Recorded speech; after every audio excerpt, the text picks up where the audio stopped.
Assalamualaikum warahmatullahi wabarakatuh. Halo semuanya. Perkenalkan, nama aku Hilyatul Wahidah, kelas 2E dari program studi Pendidikan Guru Sekolah Dasar Fakultas Keguruan dan Ilmu Pendidikan Universitas Pakuan. Di video kali ini, aku akan membahas sedikit tentang sistem pendidikan yang ada di Jepang. Nah, yang telah kita tahu, Jepang adalah salah satu negara yang dalam sistem pendidikannya itu sangat luar biasa. Negara Jepang dikenal dengan disiplin, rajin, dan warganya yang sangat terdidik. Nah, kira-kira bagaimana sih cara mereka belajar di sekolah? Yuk kita bahas bareng-bareng. Pendidikan di Jepang merupakan salah satu sistem pendidikan terbaik di dunia. Keberhasilan Jepang dalam mencetak sumber daya manusia yang unggul, disiplin, dan inovatif tidak terlepas dari kontribusi besar sistem pendidikannya yang terstruktur dengan baik. Negara ini menekankan pentingnya pendidikan tidak hanya sebagai sarana pengembangan intelektual, tetapi juga sebagai alat pembentukan karakter dan moral bangsa. Pendidikan dasar di Jepang dimulai sejak usia 6 hingga 15 tahun. Sekolah terbagi menjadi dua, yaitu sekolah negeri dan swasta. Sekolah negeri disebut dengan Korisu Gakko dan sekolah swasta disebut dengan Shirisu Gakko. Fokus utamanya adalah pada pengembangan Chitakutai, yaitu pengetahuan, moral, dan fisik, serta kemampuan hidup yang disebut dengan Ikiru Chikara. Sistem pendidikan di Jepang diatur oleh Kementerian Pendidikan, Budaya, Olahraga, Ilmu Pengetahuan, dan Teknologi Jepang atau yang disebut dengan MEX. Kurikulum dikembangkan dengan menyeimbangkan pengetahuan, keterampilan, dan karakter siswa. Bahkan, pendidikan di Jepang telah berbasis SDGs atau Sustainable Development Goals yang sudah diterapkan sejak tahun 2020. Selain pemerintah, sekolah juga bekerja sama dengan orang tua dan masyarakat. Ini menegaskan bahwa pendidikan bukan hanya sekedar tanggung jawab sekolah saja, tetapi juga melibatkan lingkungan yang ada di sekitarnya.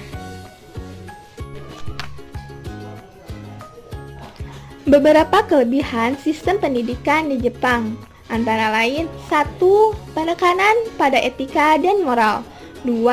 Tingkat kehadiran siswa yang mencapai hingga 99%, serta siswa diajarkan cinta budaya.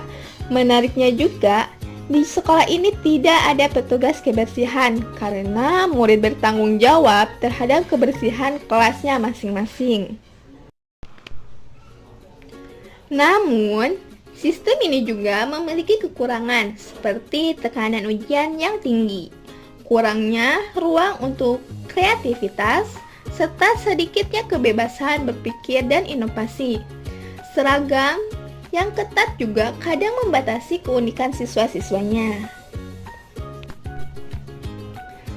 Lalu, apa yang bisa kita ambil dari pendidikan Jepang ini? Indonesia bisa mencontoh pendekatan holistik, meningkatkan investasi pendidikan, dan memberikan pelatihan berkelanjutan kepada guru. Berkolaborasi antara sekolah, orang tua, dan masyarakat juga perlu diperkuat.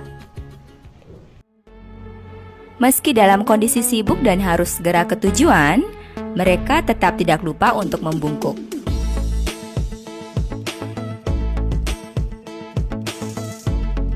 Tidak hanya itu, terhadap robot pun anak kecil di Jepang memberi hormat.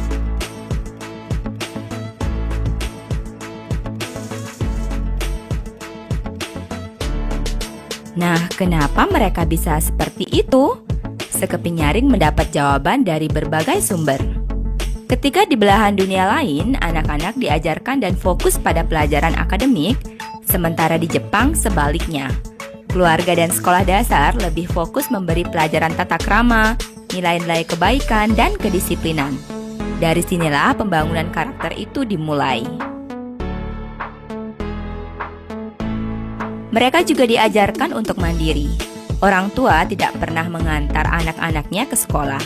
Berapapun umur mereka, mereka harus ke sekolah sendiri atau dengan teman-temannya. Anak-anak ini pergi ke sekolah dengan jalan kaki, naik sepeda, atau kendaraan umum seperti bus dan kereta. Mereka dilarang ke sekolah mengendarai mobil atau motor. Ini tentu saja melatih etos kerja keras dan sifat berhemat. Jam sekolah di Jepang dimulai pukul 8 pagi hingga 3 sore. Jika masuk sekolah lewat dari pukul 8, murid diminta berjanji untuk tidak mengulanginya kembali. Namun, janji tersebut akan berubah menjadi tindakan skorsing ketika mereka melakukan hal yang sama di kemudian hari. Skorsing ini berguna untuk memberi ganjaran supaya murid segan untuk mengulangi kesalahannya. Kita tidak akan menemukan murid yang pamer tas atau sepatu. Semuanya dapat barang yang sama, tas, sepatu, dan seragam disediakan oleh sekolah. Murid wajib mengenakannya tanpa harus membeli sendiri. Anak-anak ini tidak perlu keluar masuk kantin sekolah karena mereka mendapatkan makan siang yang telah disediakan. Kegiatan makan siang ini sangat menarik dan mengagumkan. Dari rumah, mereka wajib membawa taplak meja kecil untuk alas nampan, sumpit, sikat gigi dan gelasnya, serta sapu tangan untuk membersihkan mulut. Ketika jam makan siang tiba, ruangan kelas diubah menjadi ruang makan. Murid-murid ini dibagi ke dalam beberapa grup.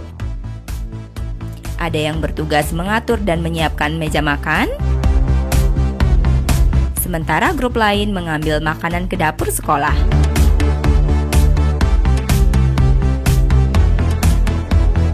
Setelah semuanya siap, ketua kelas didampingi guru membagikan makanan pada masing-masing murid dengan sama rata.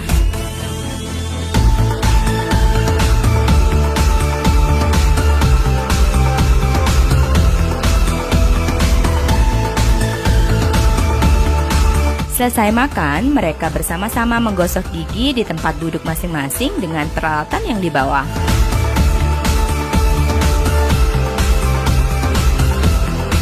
Mereka juga wajib merapikan alat-alat makannya, merapikan dan mengumpulkan sampah yang bisa didaur ulang, membersihkan piring, nampan, dan lain-lainnya dari sisa-sisa makanan.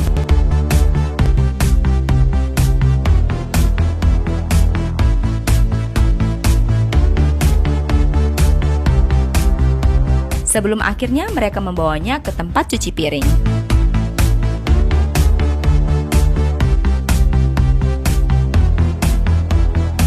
Sebelum mengakhiri jam sekolah, anak-anak ini wajib membersihkan ruangan kelasnya masing-masing. Beberapa di antaranya juga membersihkan sudut-sudut sekolah yang lain.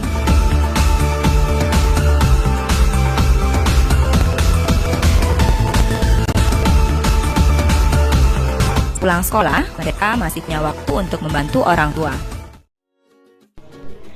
Terima kasih atas perhatiannya untuk teman-teman semuanya. Mari kita perluas wawasan tentang sistem pendidikan yang ada di dunia agar kita bisa memperbaiki dan meningkatkan kualitas pendidikan di negara kita tercinta. Wassalamualaikum warahmatullahi wabarakatuh.